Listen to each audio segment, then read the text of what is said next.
executing their act. Kwingineko, huzuni imetanda katika kijiji cha Kaliete kilichopo katika wadi ya Sagamian, Narok Kusini, baada ya mwanaume mwenye umri wa miaka 37 kumuua jamaa yake kisha kumuua mzee wa kijiji hicho mapema leo. Inadaiwa kwamba chanzo cha tukio hilo ni mgogoro wa ardhi unaohusisha urithi wa marehemu ambao umekuwa ukisababisha migogoro ya mara kwa mara katika eneo hilo. Inadaiwa kwamba mshukiwa alimkata kichwa jamaa yake kwa kutumia upanga kisha akamuua mzee huyo aliyekuwa akielekea nyumbani baada ya eneo hilo. Baada ya wakazi kutambua kwamba hali ilikuwa mbaya, walimshambulia mshukiwa huyo na kumuua papo hapo. Naibu wa chifu wa eneo hilo amelaani vikali tukio hilo.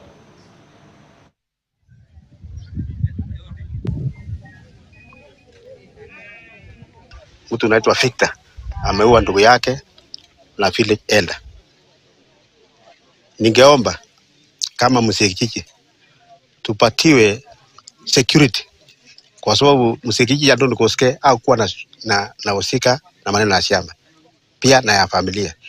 Mtu kama Koske ako na familia mingi sana na ameuliwa na kuwa na usika na maneno ya familia.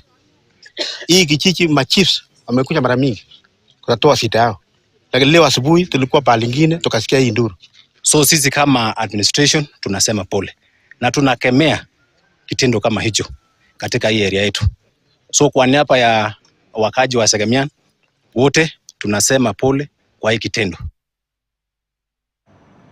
Na hali mbaya ya ukame inaendelea kushuhudiwa